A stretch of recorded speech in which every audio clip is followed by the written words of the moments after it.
In January 2001, Mexico's most powerful drug lord walked out of prison in a laundry cart.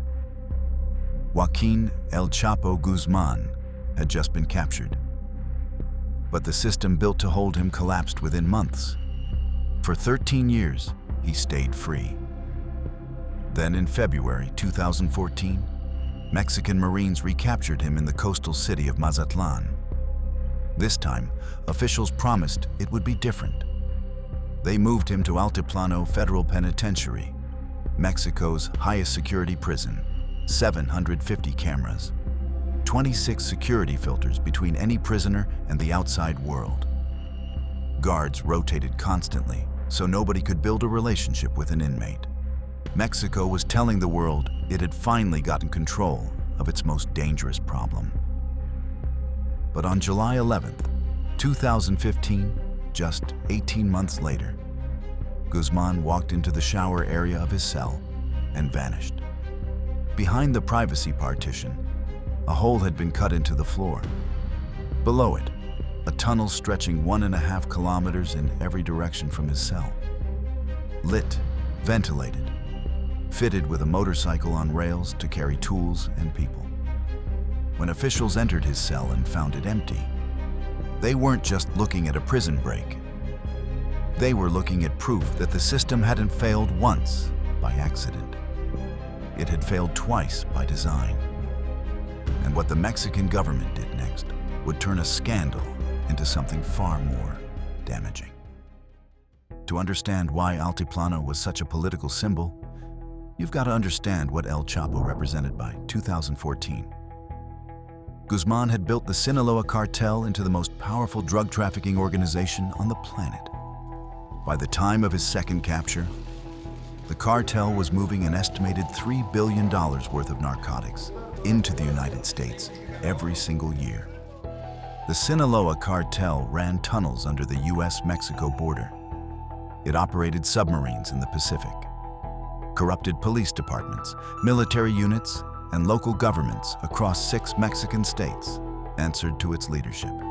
His first escape in 2001 had been an embarrassment so complete it defined Mexican institutional failure for a generation. The official story was a laundry cart, but investigators later found that 18 prison employees had been bribed, and the prison director himself fled to Guatemala within days. He wasn't smuggled out in a cart. He was walked out through a system that had already been bought. When Marines dragged him out of a safe house in Mazatlan 13 years later, the optics were carefully managed. President Enrique Peña Nieto's government paraded the arrest as proof that Mexico's institutions had matured. Altiplano was chosen specifically because it had never had a successful escape. But nobody was asking the simpler question: if the entire prison system could be purchased the first time, what made anyone certain it hadn't been purchased again? The tunnel beneath Altiplano was not dug quickly. Construction began, investigators later determined, roughly 1 year before the escape. Think about that. Work started while El Chapo was still being processed into the facility.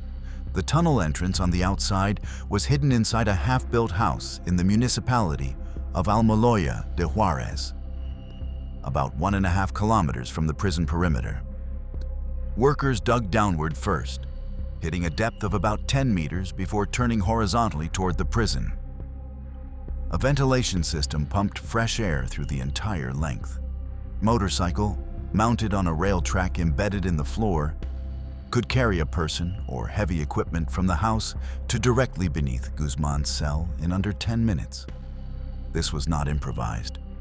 It required construction engineers, materials procurement, logistics management, and a workforce of diggers operating in rotating shifts.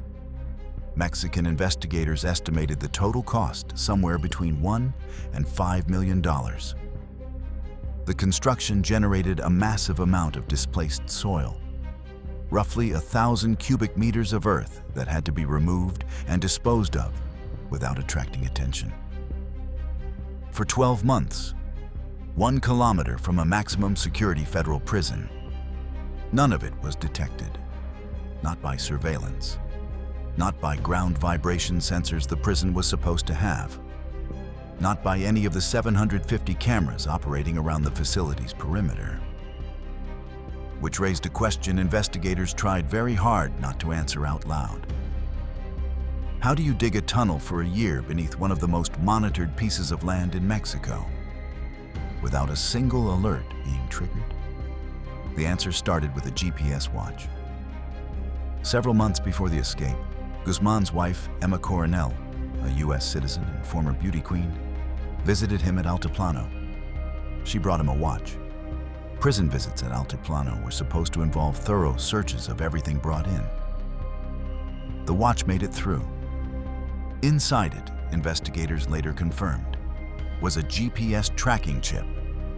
That chip let the tunnel's construction team triangulate Guzman's precise location inside the facility and aim the tunnel's endpoint directly beneath his cell's shower area from 1.5 kilometers away.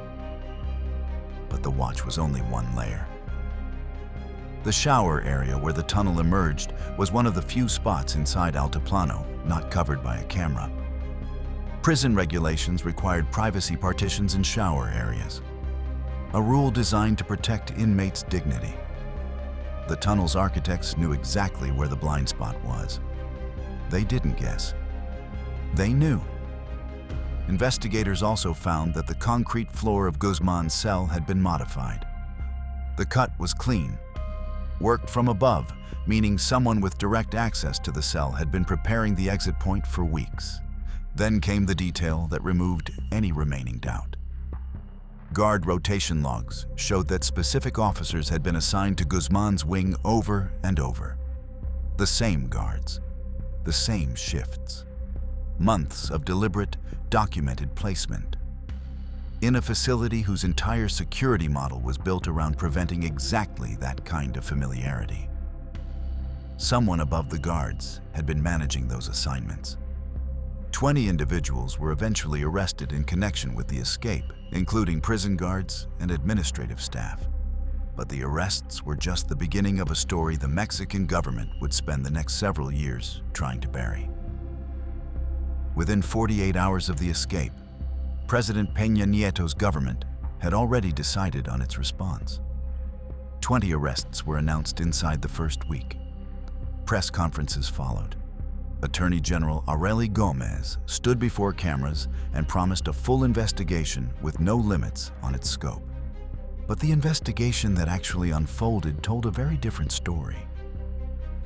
Within weeks, the focus settled almost entirely on low-level prison staff, people with no ability to authorize a $5 million construction project or override a federal prison censor systems. The question of who funded the tunnel, never answered publicly. The question of who disabled or deliberately ignored the ground vibration sensors, never prosecuted. Sensors that Altiplano had reportedly invested in specifically after the humiliation of the 2001 escape. In 2016, Proceso, one of Mexico's most respected investigative journalism outlets, published a report citing sources inside the Attorney General's office, who described direct political pressure to limit the investigation's scope.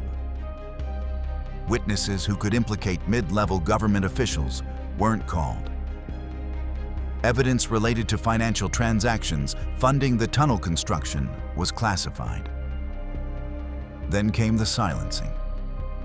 Edgar Veytia, the Attorney General of Nayarit State, was arrested in the United States in 2017 on drug trafficking charges. Evidence had emerged linking him to Sinaloa cartel coordination during this exact period. Genaro García Luna, Mexico's former Secretary of Public Security, was arrested in Texas in 2019 and convicted in 2023 of taking tens of millions of dollars in cartel bribes. Bribes prosecutors said spanned the entire Calderón and Peña Nieto administrations. Neither man was ever charged in connection with the Altiplano escape specifically. But the picture their prosecutions painted was unambiguous. The highest levels of Mexico's security apparatus, had been on the cartel's payroll for years. And yet, the official Altiplano investigation concluded with convictions for 17 low-level employees. No serving government official above the rank of prison administrator was ever charged. El Chapo, meanwhile, was already gone. Guzman was recaptured for the third and final time in January 2016, 6 months after the Altiplano escape. This time, Mexican authorities extradited him to the United States. In February 2019, a Brooklyn federal jury convicted him on all 10 counts, including engaging in a continuing criminal enterprise. He was sentenced to life plus 30 years. He's currently held at ADX Florence in Colorado, the same supermax facility that holds terrorists and spies, where inmates spend 23 hours a day in solitary confinement. The U.S. prosecution finally produced what Mexico's never had: testimony from cartel insiders under oath. And what those witnesses described was a criminal organization that functioned less like a cartel and more like a parallel government. One that paid salaries to Mexican military generals, federal police commanders, and senior officials inside multiple presidential administrations. The Altiplano escape wasn't an anomaly in that system. It was a routine transaction. A $5 million project approved somewhere above the level of a prison guard, executed with military precision, and then buried under 17 low-level convictions and a classified evidence file. The families of Sinaloa cartel victims, the thousands killed in turf wars, the communities hollowed out by addiction, the journalists murdered for reporting the truth. They received no additional justice from the Altiplano investigation. Not a single senior official was held accountable for a failure that was, by every piece of available evidence, deliberate. El Chapo is locked in a concrete box in Colorado. The system that freed him twice is still largely intact. And the people who made both escapes possible, for the most part, are still free. If you want to see the next shadow organization we're exposing, click and subscribe on the screen right now.